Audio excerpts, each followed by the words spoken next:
Something that a lot of people don't know is that dozens of human empires existed long ago, separate from the Imperium of Man. However, during the Great Crusade, these independent civilizations, the Emperor could not allow them to live unless they bent the knee to imperial rule. This meant that many of these prosperous nations that survived the Age of Strife only did so to be destroyed by their very own kin. To make it even worse, few records of them exist because the Imperium destroyed all proof of their defiance.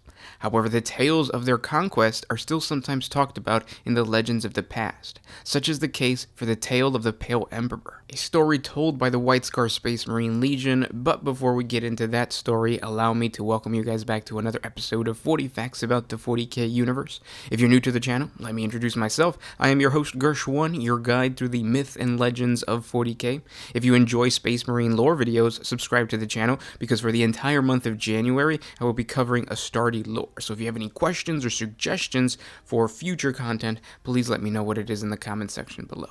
And if you enjoy this style of faction-focused content, exterminatus the like button so that YouTube can recommend more 40K content for you, and so that this video reaches a wider audience. We need more people to know about the grim dark universe of 40K.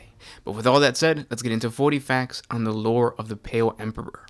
The tale of the Pale Emperor is known to very few. No remembrancer has spun its events into an epic stanza or captured it into a lurid pick record, but many among the White Scars speak of it when outsiders make light of the Great Khan's prowess in battle or of the cruel streak that hides behind his smile. Its exact details are lost to the casual embellishment and the adaptation of the White Scars who still spin the tale, but a truth can be learned from the core of it, which remains a constant no matter which of the Brotherhoods recalls the story. In the late years of the Great Crusade, most likely around the 30th millennium, a force consisting of approximately 5 brotherhoods ventured into the wild space at the edge of the Mandragoran sector. The exact brotherhoods involved changes with each telling, and the nature of the White Scars record keeping makes it very difficult to establish which accounting is correct, but the one fact that never changes is that the Great Khan himself was at its head. There, at the very edge of known space where xenothreats lurked in the darkness between the stars, the White Scars encountered a handful of worlds sparsely inhabited by a people of ancient Terran descent, though in the tales of the White Scars they are never really named. The first of these worlds they encountered played host to several small cities, and unlike many of the other human colonies that had weathered the terrors of the Old Night, these appear to have prospered at the very edge of space. It was a rare find, a realm of unsullied human gene stock whose advanced technology was well matched to that of the Imperium, but whose small size precluded any extended resistance to the Imperium's authority. Despite the offers of unity and peaceful integration transmitted by the Great Khan, he and his warriors were greeted not as long-lost kins or saviors, but as invaders, and their fleet came under swift attack. Though Jagatai, a statesman and an empire builder as much as a warrior, had hoped for a peaceful compliance campaign, he was equally pleased to test his warriors against a worthy foe in honest battle. The voidcraft that rose from low orbit to meet the sleek White Scar cruisers were sturdy vessels, no doubt hardened from centuries of warring against Xeno raiders and corsairs, but they were too few to stand against the dozen Imperial warships that awaited them. Within the space of a few short exchanges of weapon fire, they were left to flame and crippled. In recognition of their bravery, the Great Khan gave orders to allow them to withdraw. Having secured orbital space, Jagatai proceeded with a combat drop, several squadrons of gunships and landing craft descending onto the plains that mark the edge of the world's inhabited zone. Here, several thousand White Scars engaged the Enclave's defenders, several hundred warriors clad in huge and ponderous battle plates studded with heavy bore cannons and beam arrays, each more like a small tank than a normal warrior. Almost as if by silent mutual agreement, the two sides mustered outside of the clustered towers of cities, neither wishing to see it broken as they fought on, and with but a brief pause, gave voice to a deep roar of cannon and a cacophony of clashing blades. The cumbersome plates of his foes were proof against much of the White Scar's lighter weaponry, no doubt a relic of some lost technology of a bygone dark age, but these forgotten cousins of Terra could not match the White Scar's speed.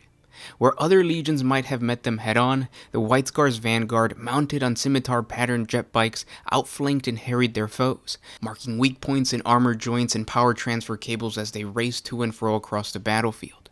By contrast, their enemy advance was lockstep, trying to maintain a tight formation while their cannons tracked the fleet legionous Astartes warriors, blasting great craters into the ground in their wake. Maneuvering in patterns that seemed almost random, the White Scars sought to disrupt their foes' formation and isolate them from the protection of their brethren. Following on the heels of the jet bike-mounted vanguard, the remaining White Scar warriors deployed heavy weapons and armored vehicles to cripple individual engines of wars as they were isolated from the main body. As their casualties began to mount, gaps opened up in the protective formations adopted by the hulking battle armor of the foe, and the circling White Scar jet bike squadrons were quick to pounce, switching suddenly from the whirling skirmish lines to a concentrated wedge aimed at the heart of the enemy formation. At the head of their assault was the Great Khan, the Primarch, a match in size and power to these towering war machines, and his blade far quicker than the sensor augers that guided their weapons.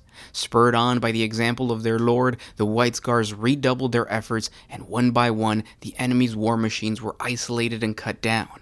In the wake of his victory, the Khan showed mercy to his foes and left their cities untouched. From among those of his warriors who had acquitted themselves well in battle, Jagatai Khan chose 3 to act as his ambassadors to the Enclave's rulers, exemplars of the Primarch's legion and fitting to carry his words, a symbol of both respect for a worthy foe and the strength which backed his pledge.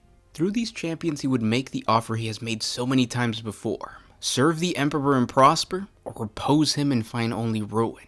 This was war waged as the Grey Khan preferred it, a clash of warriors in open and fair battle, quickly followed by an honorable surrender, not the prolonged slaughter and utter destruction advocated by some of his brothers. Within a short span of time, the Great Khan's emissaries were returned to his camp in pieces, slaughtered by the guards of the Pale Emperor who ruled his small realm. His honor had been repaid with scorn and blood, despite the obvious advantage held by the Legion, who had already proven themselves more than a match for the foe's warriors. Such a callous gesture of foolish and doomed defiance set the Great Khan into a quiet rage, both for the death of his warriors and for the brutal acts he was now forced to undertake. The same night, his legion razed the unnamed city to ruin. They burned and blasted its towers and hunted down every last inhabitant and put them to the sword.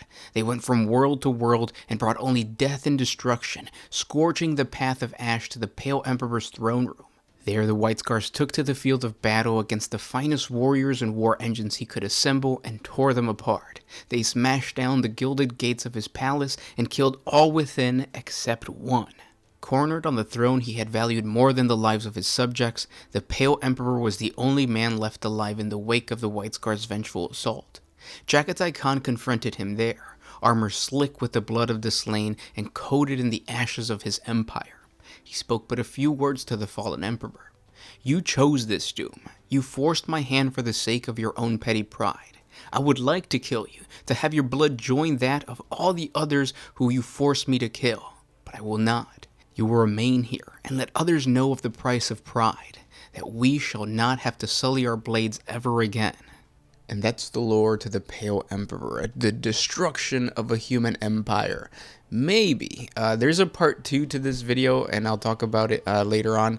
It has to do with the Lost Primarchs, and there's another retelling of this story that the White Scars have that is a lot earlier than the one that you guys just heard, and it's somehow connected to possibly one of the Lost Primarchs, but I wanted to create a standalone Lost Primarch video, another one because we already have one, but another one just to explore that theory that this Pale King might have actually been a Primarch. We'll get more into it in another video, so subscribe to the channel if you want to find out more about that. And I hope you guys are enjoying these Space Marine lore videos. If you guys have suggestions for any other topics about Space Marines, please let me know what they are in the comments section below. For the first 2 days that this video is up, I'm going to be in the comments talking to you guys. So if you guys have suggestions or just want to say something so that I can respond to, I'm down there.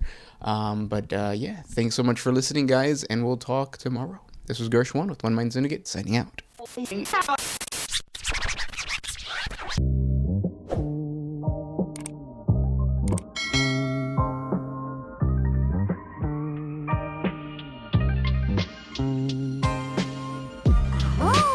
to put my freedom first in any situation.